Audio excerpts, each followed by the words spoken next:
Large organizations and bureaucracies will come to dominate American life, and white-collar workers will outnumber blue-collar workers. Many Americans work in corporations with hierarchical structures and complicated charts showing who's responsible for who.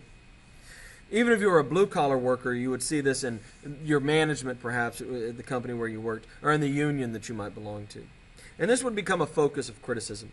William White's Organization Man in 1956 argues that self-reliance is dying out. He says bureaucracies call for conformity and teamwork, not individualism and vision. David Reisman's The Lonely Crowd in 1950 argues that the inner-directed man no longer really has a place in our society, and that to be successful, we must become other-directed. In other words, no longer should we, to be successful, do you listen to your own personal voice and follow your own vision, but now the trick to being successful is figuring out what the people around you want and doing that. An idea that we're losing our individuality. If you've never seen The Man in the Gray Flannel Suit from the 1950s, this is a wonderful example of this. And there's also quite a bit of this in the great TV show Mad Men, which is currently airing as I do this video. We see this in literature as well. Authors like Sal Bellow write books about people trying to find their place in this new modern world of conformity where different thoughts and different attitudes don't really have a place. Bellow particularly deals with Jewish Americans trying to fit into the modern world. Catcher in the Rye, J.D. Salinger's 1951 classic, tells the story of a teen who can't relate to anybody. He starts out at school and he can't relate to the people at school or his family or his friends. Eventually goes to the city just kind of desperately looking for somebody who he feels like he can relate to, and he never really does find anybody.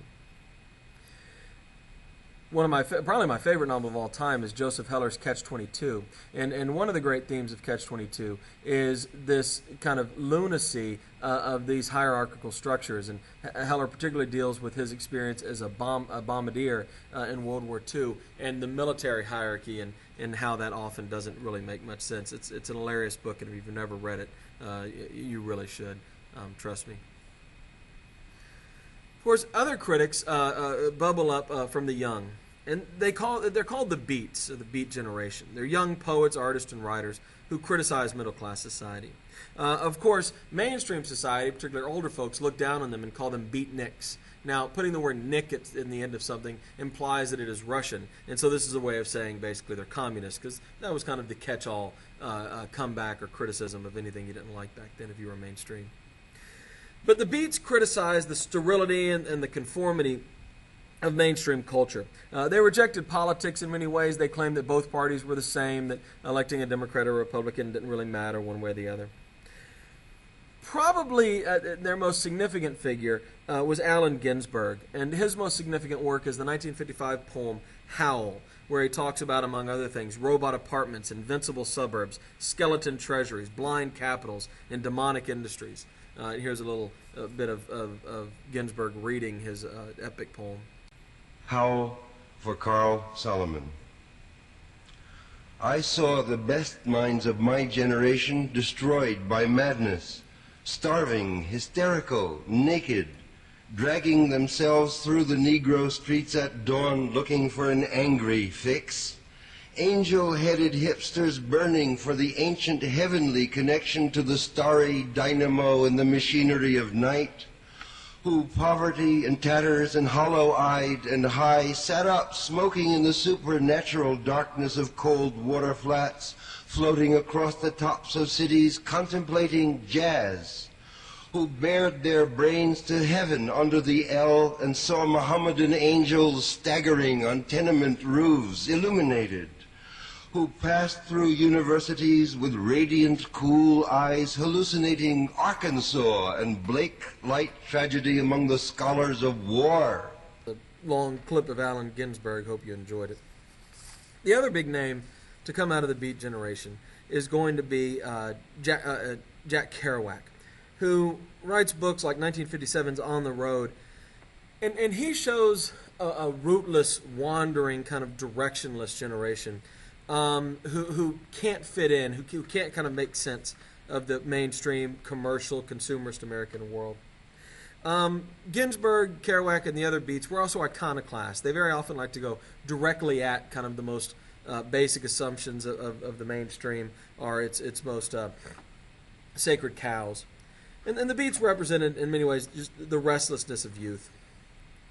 Now, the Beats, here's a great Jack Kerouac quote, by the way, from On the Road, which you should check out. We'll look at it in class if you're in my class. But juvenile delinquency also became a great topic of discussion. And if you want to see what I'm talking about, you can watch 1955's The Blackboard Jungle, which is a really, it's a great movie in many ways about a teacher who goes into an inner city school and he finds a bunch of apathetic, really criminal kids who treat him with a complete lack of respect until he, of course, wins them over in the end. Now, there was a great fear because of the way kids were dressing. They began to idolize bikers and began to be fixated with cars and wear the leather jackets and stuff. Marlon Brando became a teen icon for his roles like this one in The Wild Ones. Hey, somebody tell me what that means. BRMC. What does it mean? Black Rebels Motorcycle Club. Isn't that cute? Hey, Johnny, what are you rebelling against? What do you got? Taste of The Wild One, kind of the original Sons of Anarchy, I guess. The truth is, though, there was not an increase in juvenile crime. It was more a concern, and the kids definitely dressed like thugs, or what would have been called thugs in the day. They talked back to their parents. There's great examples of both of these, by the way, in the great Rebel Without a Cause, starring James Dean. Cars and bikes become an obsession, and we do see an increase in sexual activity among teens. Maybe the most profound symbol of this is James Dean. James Dean was a young actor, and he's very much portrayed, comes across as a rebel. He only makes 3 films: Rebel Without a Cause in 1955, East of Eden also in 55, and Giant in 1956, all 3 of which are great, and I highly recommend you watch them if you've never seen them.